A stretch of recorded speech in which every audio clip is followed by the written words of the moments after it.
ಪಶ್ಚಿಮ ಘಟ್ಟ ಭಾಗದಲ್ಲಿ ಧಾರಾಕಾರವಾಗಿ ಮಳೆ ಆಗ್ತಾ ಇರುವಂತ ಕಾರಣಕ್ಕಾಗಿ ಸದ್ಯ ಈಗ ನದಿಗಳು ಸೇರಿದಂತೆ ನಾಲಾಗಳಿಗೂ ಕೂಡ ಜೀವಕಳೆ ಬಂದಿರುವಂತದ್ದು.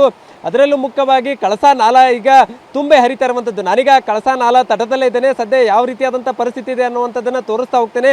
ಇದೇನಿದೆ ಪಶ್ಚಿಮ ಘಟ್ಟ ಭಾಗದಲ್ಲಿ ಹುಟ್ಟಿಕೊಳ್ಳುವಂತಹ ನಾಲಾ ಆಗಿರುವಂತದ್ದು. ಸದ್ಯ ಈಗ ಈ ಒಂದು ಕಳೆದ 4-5 ದಿನಗಳಿಂದ ನಿರಂತರವಾಗಿ ಪಶ್ಚಿಮ ಘಟ್ಟ ಭಾಗದಲ್ಲಿ ಧಾರಾಕಾರವಾಗಿ ಮಳೆ ಆಗ್ತಾ ಇರುವಂತ ಕಾರಣಕ್ಕಾಗಿ ಕಂಪ್ಲೀಟ್ ಆಗಿ ಬತ್ತಿ ಹೋಗಿದ್ದಂತಹ ಕಳಸಾ ನಾಲಾ ಏನಿದೆ, ಬಂಡೂರಿ ನಾಲಾ ಏನಿದೆ, ಅವೆರಡೂ ಕೂಡ ಈಗ ಮೈದುಂಬಿ ಹರಿತಾ ಇರುವಂತದ್ದು. ನೀವೀಗ ದೃಶ್ಯಾವಳಿಗಳಲ್ಲಿ ನೋಡಬಹುದಾಗಿದೆ. ಎಷ್ಟರ ಮಟ್ಟಿಗೆ ಇಲ್ಲಿ ಮಳೆಯ ತೀವ್ರತೆ ಹೆಚ್ಚಾಗ್ತದೆ ಅನ್ನುವಂಥದ್ದನ್ನು ಕೂಡ ದೃಶ್ಯಾವಳಿಗಳಲ್ಲಿ ನೋಡಿದ್ರೆ ಗೊತ್ತಾಗುತ್ತೆ. ಇದು ಏನಿದೆ ಕರ್ನಾಟಕದಲ್ಲಿ ಹುಟ್ಟಿ ಗೋವಾದ ಮಹದಾಗಿ ಸೇರ್ಕೊಳ್ಳುವಂಥದ್ದು. ಸದ್ಯ ಈಗ ಈ ಒಂದು ಕಳಸಾ ನಾಲಾ ಕೂಡ ತುಂಬಿ ಹರಿತಾ ಇರುವಂಥದ್ದು. ಸದ್ಯ ಈಗ ಖಾನಾಪುರ ತಾಲೂಕಿನಾದ್ಯಂತ ಅದರ ಜೊತೆಗೆ ಕನಕುಂಬಿ ಭಾಗದಲ್ಲಿ ಅತಿ ಹೆಚ್ಚು ಮಳೆ ಆಗ್ತಾ ಇದೆ. ಕಳೆದ 4-5 ದಿನಗಳಿಂದ ನಿರಂತರವಾಗಿ ಮಳೆ ಆಗ್ತಾ ಇರುವಂಥ ಕಾರಣಕ್ಕಾಗಿ ಈಗ ಏನು ಬತ್ತಿ ಹೋಗಿದ್ದಂತಹ ನಾಲಾ ಸೇರಿದಂತೆ ನದಿಗಳೆಲ್ಲವೂ ಕೂಡ ಈಗ ಮರುಜೀವವನ್ನು ಪಡೆದುಕೊಂಡು ಮೈದುಂಬಿ ಹರಿತಾ ಇರುವಂಥದ್ದನ್ನು ದೃಶ್ಯಾವಳಿಗಳಲ್ಲಿ ನೋಡಬಹುದಾಗಿದೆ.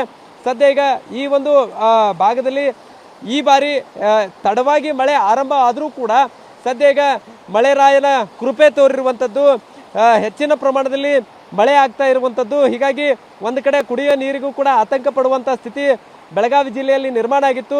ಇದೀಗ ಖಾನಾಪುರ ಭಾಗದಲ್ಲಿ ಅದರ ಜೊತೆಗೆ ಪಶ್ಚಿಮ ಘಟ್ಟ ಭಾಗದಲ್ಲಿ ಅತಿ ಹೆಚ್ಚು ಮಳೆ ದಾಖಲಾಗ್ತಾ ಇರುವಂಥ ಕಾರಣಕ್ಕಾಗಿ ಸದ್ಯ ಈಗ ಎಲ್ಲವೂ ಕೂಡ ಕುಡಿಯೋ ನೀರಿನ ಸಮಸ್ಯೆ ಇಂಗಿತ ಆಗುತ್ತೆ. ಅದರ ಜೊತೆಗೆ ನಾಲಾ ಮತ್ತು ನದಿಗಳಿಗೂ ಕೂಡ ಜೀವಕಳೆ ಬಂದಿರುವಂಥದ್ದು ಈ ಭಾಗದ ಜನರಲ್ಲಿ ಸಂತಸವನ್ನು ತಂದಿರುವಂಥದ್ದು. ಒಟ್ಟಿನಲ್ಲಿ ಇನ್ನೂ ಕೂಡ ಮಳೆರಾಯನ ಅಬ್ಬರ ಜೋರಾಗಿರುವಂಥದ್ದು. ಇದೇ ರೀತಿ ಮಳೆ ಮುಂದುವರೆದಿದೆ ಆದರೆ ಬಹುತೇಕ ಈ ಭಾಗದಲ್ಲಿ ಕುಡಿಯೋ ನೀರಿನ ಸಮಸ್ಯೆ ಸೇರಿದಂತೆ ಎಲ್ಲವೂ ಕೂಡ ನಿವಾರಣೆ ಆಗುತ್ತೆ. ಅದರ ಜೊತೆಗೆ ರೈತರ ಮುಖದಲ್ಲೂ ಕೂಡ ಮಂದಹಾಸ ಮೂಡುವಂಥದ್ದು. ಅದರ ಜೊತೆಗೆ ಏನು ಕಳಸಾ ನಾಲಾ ಮತ್ತು ಬಂಡೂರಿ ನಾಲಾ ಏನು ತುಂಬಿ ಹರಿತಾ ಇದ್ದಾವೆ, ಇದು ಕೂಡ ರೈತರ ಮುಖದಲ್ಲಿ ಸಂತಸವನ್ನು ತಂದಿರುವಂಥದ್ದು. ಕ್ಯಾಮರಾಮನ್ ಪ್ರವೀಣ್ ಜೊತೆ ಸಹದೇವ್ ಮಾನೆ, TV9 ಬೆಳಗಾವಿ.